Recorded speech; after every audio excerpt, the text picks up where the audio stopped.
na ako pwedeng magtagal dito ngayong wala na si Fernan. Siguradong ako ang pag-iinitin nila. Hanapin ko na lang si Fernan. Hoy! Susi! Tumatakas! Tabunin niyo!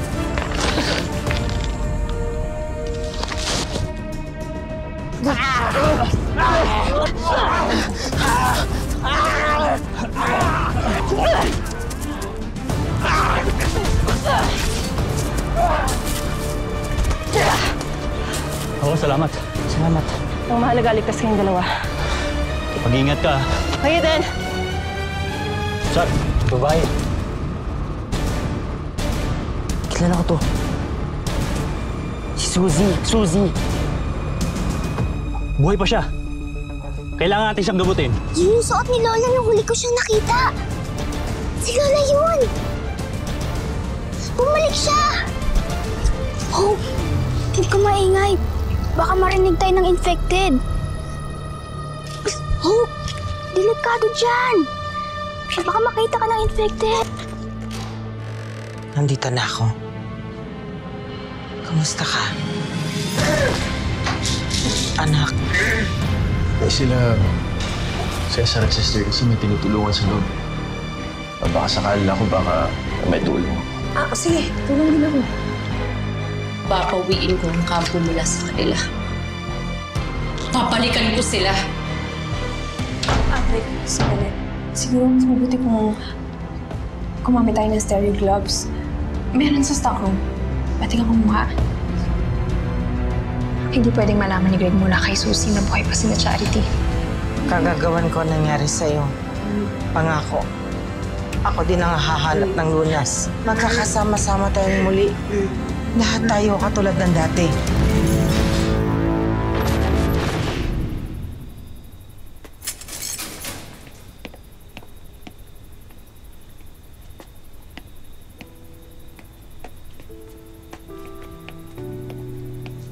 Anak.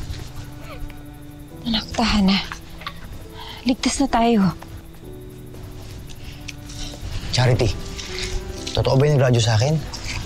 Lumabas kayo ni Hope? Alam mo naman na maraming infected na nakakalat sa kampo. Lalo pa't tagal na hindi umuulan. Pasensya na, Darius.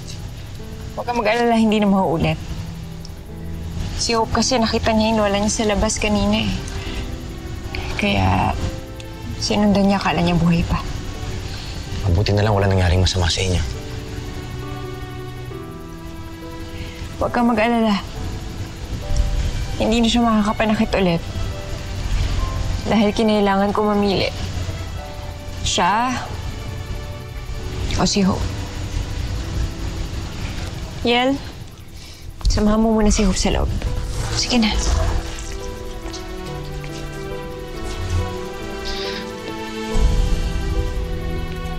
Nagigilty ka ba sa ginawa mo? Charity, hindi na tao yung pinatay mo. Hindi na siya yung nanay mo eh. Ang isipin mo na lang, buhay si Hope dahil sa naging desisyon mo.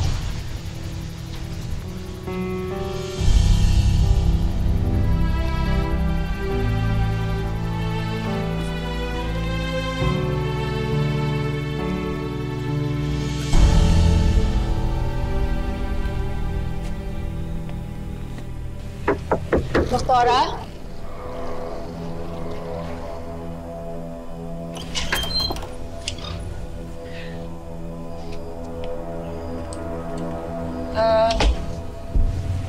May kausap po ba kayo sa loob? Wala. Sino ka? Bagong security detail nyo. Adira Aguilar. Kailan pa ako nangailangan ng security? Utos mo ni Sir Eduardo, kaya narito ho ako ngayon. Klase talaga yung Eduardo na yan. Anong pinunta nyo dito? Ayon sa map detail, bodega po yung pinanggalingan nyo. Wala. Naghahanap ng kung anong pwedeng magamit sa lab. Sige ho, kung tapos na po kayo dito, sumama na po kayo sa akin. Saan tayo pupunta? Sa laboratory. Kailangan niyo na po mag-report sa lab. Paano kung ayoko pa? Doktora, hindi po pwedeng hindi kayo sumama sa akin. Pupunta tayo sa lab. Gising man kayo o tulog.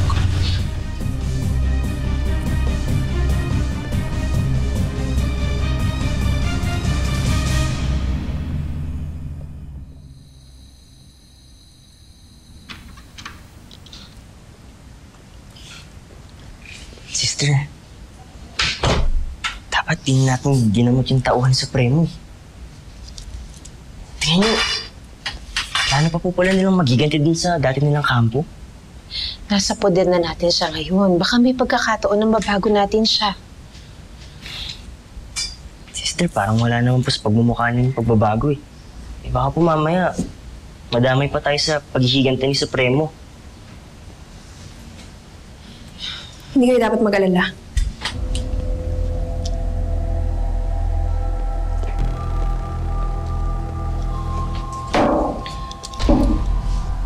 Wala na si Supremo. Talaga?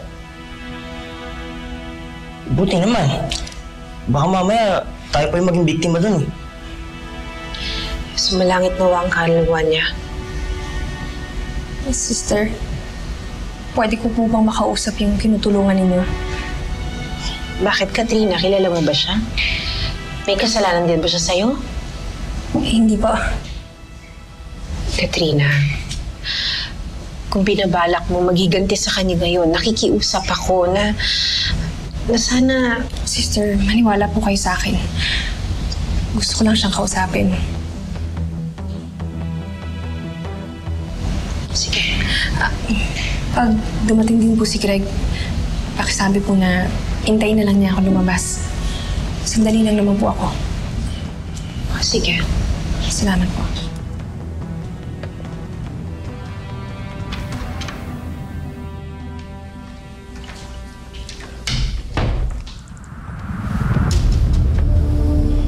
Kilala kita. Ikaw yung kasamahan ni Greg sa pharma. Ikaw yung tumulong sa kanya para manakaw yung gamot. At ikaw naman yung kabit ni Fernan. Excuse me? Reyna ako ng kampo. Wala na si Fernan, Susie. Bangkay na siya nung nakita namin. Hindi totoo yan. Ano yung sinasabi mo, ha? Eh, siya na yung pag-asa ko. Ako natitira mong pag-asa, Susie. Kaya kung gusto mo mabuhay, may alok ko sa'yo. Ano yun?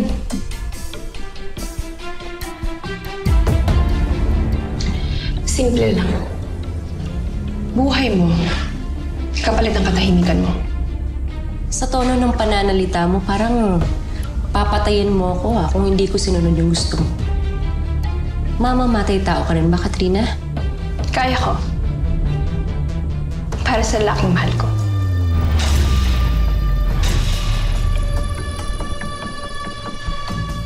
Tingin niyo po, bakit kaya gusto ko usapin ni Ate Kat yung tauhan sa Supremo? Ano yung narinig ko? Tao ni Supremo yung tinutulungan niya sa loob? Oo, Greg. Tao nga ni Supremo. Si Katrina. Nasa loob. Sa loob. Bihira naman, ba't hinayaan niyo mag-isa siya dun sa loob? Baka mamaya kung ano mangyari sa kanya eh. Sandali. Kuya. Dad! Kuya. Greg. Greg. Greg? Sandali. Susi? Ikaw yung tauhan ni Supremo. Excuse me. Hindi lang ako basta tauhan ni Supremo, no? Reyna ako ng kampo. Teka, sino ba si Supremo? Si Fernan. Dating Supremo. Kung totoo tong sinasabi ni Katrina na wala na siya, totoo bang patay na si Fernan? Buti nga sa kanya. Pinagpalit niya kasi ako sa ibang babae. Karma na rin yun, no? Pero kasalanan to lahat ng babaeng yun, eh. Kung hindi lang siya dumating sa kampo namin, hindi magugulo yung buhay namin ni Fernan. Sana nga, siya na lang yung nakagat ng infected, hindi yung nanay niya. Sino babae ba to?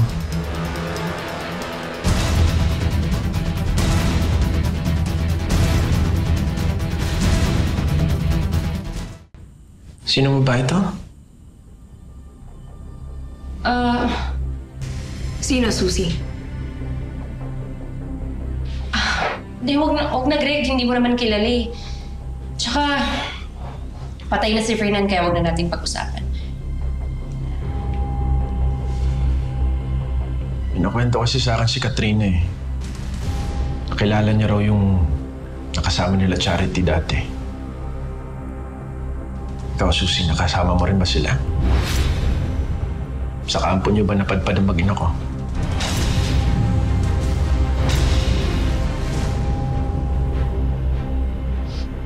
Yan, ikaw naman na bahala, ha?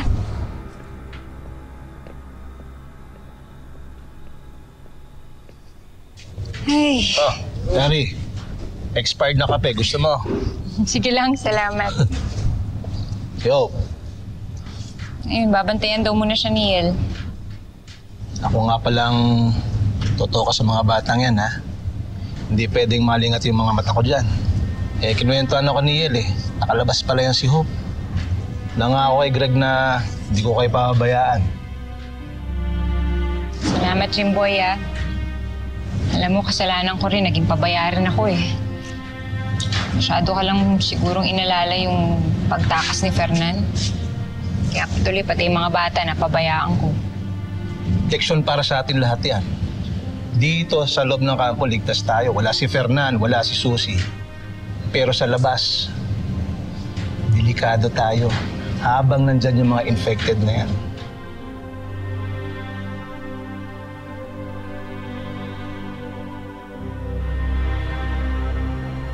Si Charity?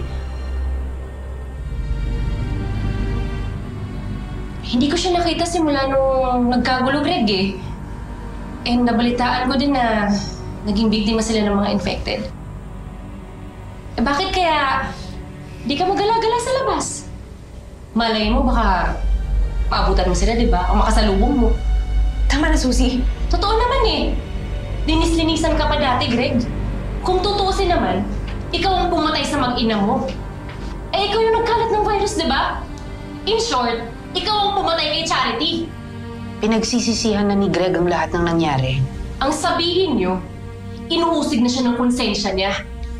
Nang dahil sa kanya, ang daming namatay. Tama ka. Kasalanan ko ang lahat ng to.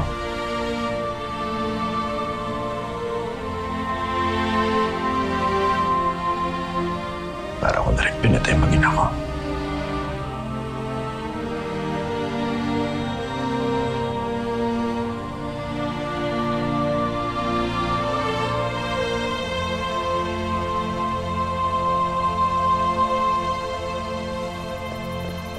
Hindi ko pa rin makita si Mama. Baka naman nasa lab na po siya. Wala, galing kami doon Wala ba siyang nasabi sa'yo na kailangan niya puntahan? Pasaway talaga yan si Evangeline na yan Let's just hope mahanap siya ni Lieutenant Aguilar. Sir, nandito na po si Doktora. Evangeline! I'm so glad you're back kung saan ka na sumusuot pinag-alanan mo kami lahat. Talaga? Eduardo? Nag-alala ka sa akin? Oo. Parang hindi ganyan ang pagkakakilala ko sa'yo. Di ba makasarili ka? Ikaw nga ang makasarili. Inuna mo pa yung pagluluksa mo kaysa paghanap ng cure. Di ba? Eduardo, tama na yun. Kasi tama na. Ano bang kailangan niyo sa akin? Evangeline, it's about the cure. Yung bago mong formulation. It works. It works, Evangeline. Totoo ba yung sinasabi mo? Malapit lang masugpo ang epidemya? Oo. Matatapos ng kaguluhan?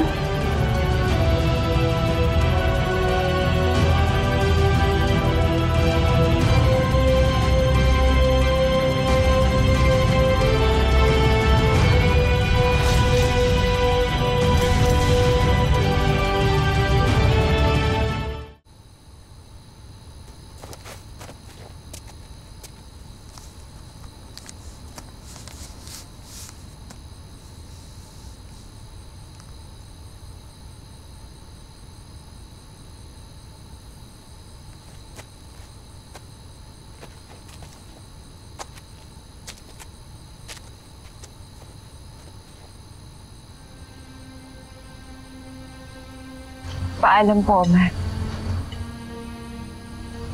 Alam ko naman pong mahal na mahal niyo si Hope. At hindi niyo siya kayang saktan. Gusto ko pong humingi ng tawad sa nagawa ko sa inyo. Nakakalungkot lang dahil kung kailan tayo nagkasundo at nagkaayos. Kung kailan ko naramdaman yung pagmamahal niyo sa akin.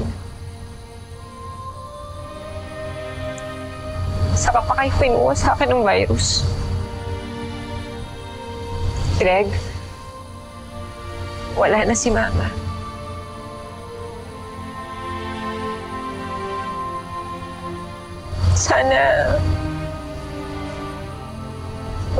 Sana magkakasama na kayo dyan.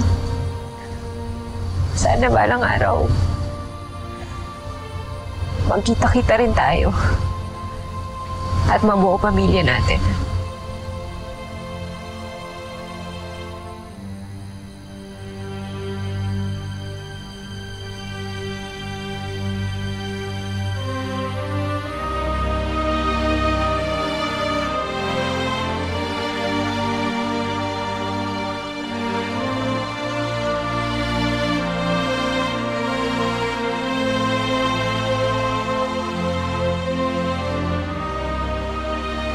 Shari. Hope.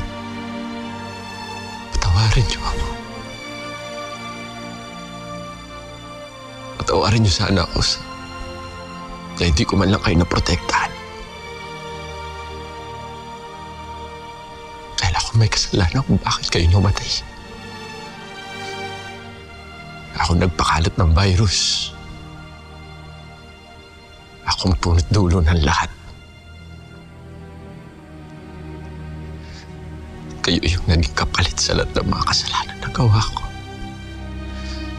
Kayo, si Nanay, at ng mga nabiktima sa lecheng virus na to, lahat kayo pinatay ko. Patawad.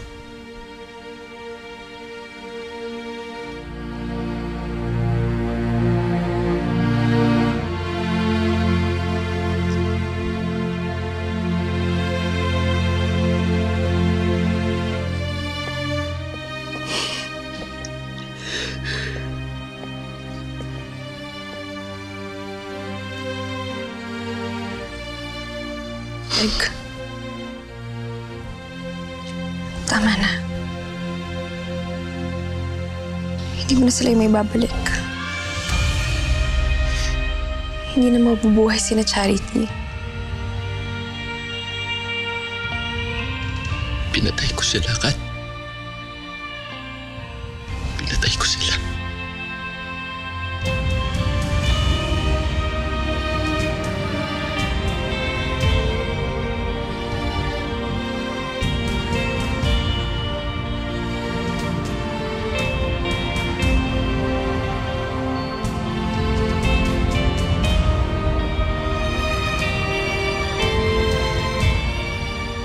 Akong patawarin mo, Greg.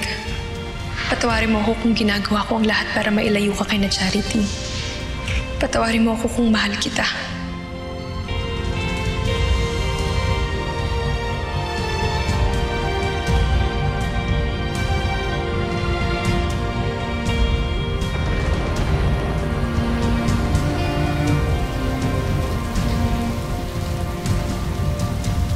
Charity! Halika na nga sa loob. Baka mamaya magkasakit ka pa eh. Okay lang ako. Pabayaan mo na ako.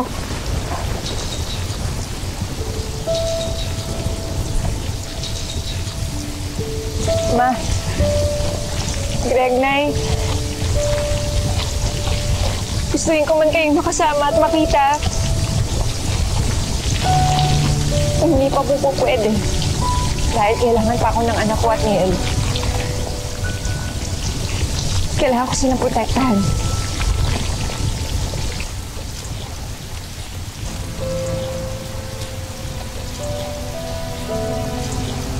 Paano mo sila poproteksyonan? Kung sarili mo pinapabayaan mo. Ang infected niya, nangingilag kapag napatakan ng ulan. Ayaw pa kayang nakatambihan ng sakit.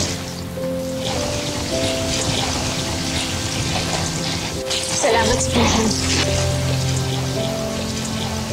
Iniisip ko lang yung kapakanan ng kampo. Kung hindi nga lang manpower natin kapag nagkasakit ka. Pasensya na. Hindi mo kailangan hindi ng pasensya, Charity. Hindi ka na sa loob. Baka naman gusto mo, kahatin pa kita.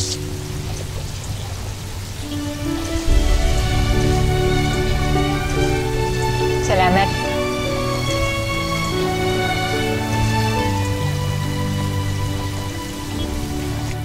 Hindi naman pala nagkakalayo ang buhol ng bitukan natin, Katrina. May tinatago ka rin palang kasamaan. Hindi kasama ng pagmamahal, Susie. Kayo ni Fernan. Gano'n na ba karami na patay ninyo? O ikaw? Diba, pinatay mo na sina Charity sa kwento mo kay Greg? Iba yun. Hindi niyo ako katulad. Okay. Sabi mo eh. Basta, wala na ngayon si Fernan. Kaya ikaw ang susi para guminhawa ang buhay ko. Ang lakas naman ang loob mo magsalta ng ganyan. Baka nakakalimutan mo, bihag ka namin.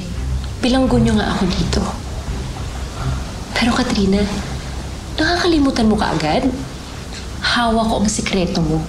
Pagbuka ng bibig ko, pwedeng malaman ni Greg na buhay ang mag-ina niya. Pagkatapos nun, tapos na maliligaya ang araw mo. Katrina, damay-damay na to. Subukan mo. Huwag na wag mong sasabihin ang sikreto ko. Ngayon, paano nakakalimutan na Greg si Charity?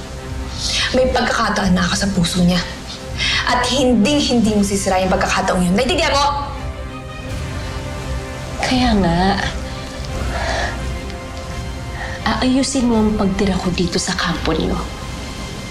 At hindi ako kakanta na buhay pa ang mag-ina ni Greg.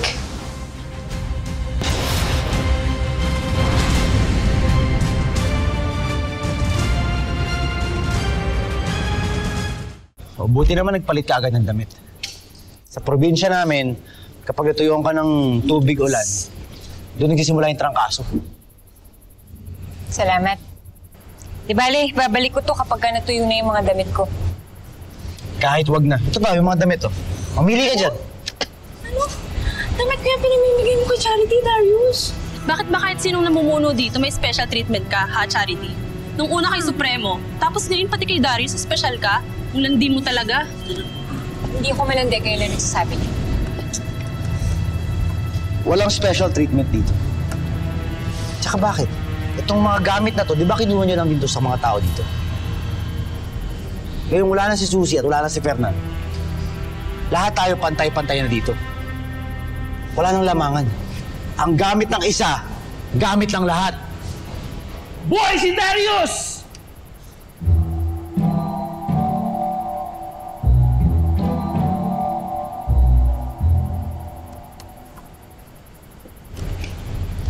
Mabait kang tao, Darius. Alam mo, hindi kami nagkamali na piliin ka bilang pinuno dito sa kampo. Huwag ka masyadong maniwala na mabait ako. Malay mo, parang ginip lang pala ang lahat ng ito. Masamang tao pala talaga ako. Ikaw si Darius, kapatid ni Ana, pati nung pinuno, medyo mainitin nga lang ang ulo, pero hindi nang lalamang ng tao. Ano pa bang hindi ko alam sa'yo? Malay mo, isa pala ako infected. Salamat dito, ah. Salamat, ah. Ugali.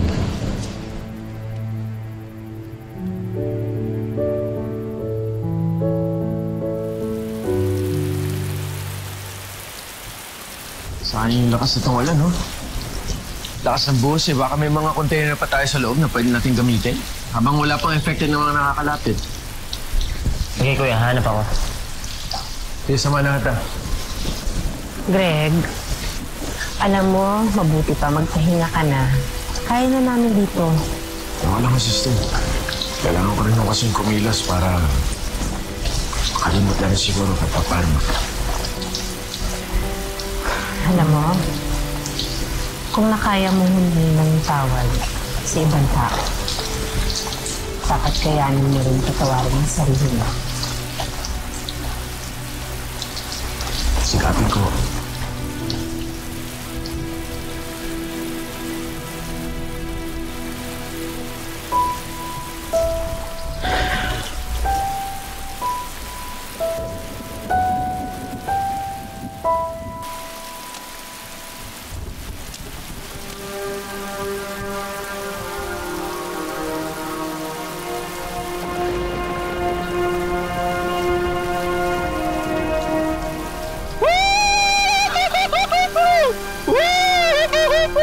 Sa wakas, umulan din!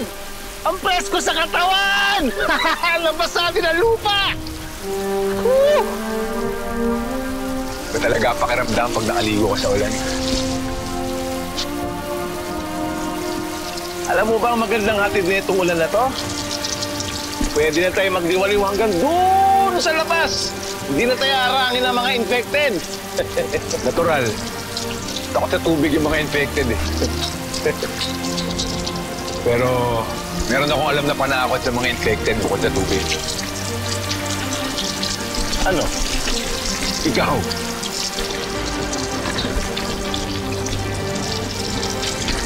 Hoy, Arvin.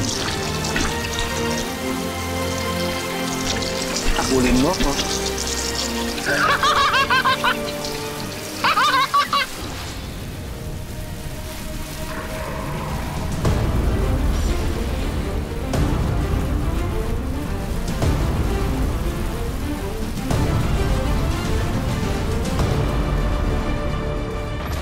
Kailangan ba talaga silang bantayan? Gusto lang pag-asa natin na makahanap ng cure. Gagalingin siya. Gagamutin ko siya. Sinong siyang gagamutin mo? Sigurado kang may mga aramas dyan sa simbahan? Yung simbahan na yun, dating kampo ng mga militar. Kaya yun ang next target natin. Hoy! Infected? Sino ba iniisip mo? Kung bakit tayo tumatagi ngayon? Wala akong iniisip na babae. Walang gusto sa akin yung si Darius. Ikaw nagsabi niyan. Paano ko ako magsabi sa kanya? Eh, hindi ba takot sila sa ulan? Kaso parang sa haba ng panahon na lumipas, sister, nagkakaroon na rin sila ng immunity sa tubig.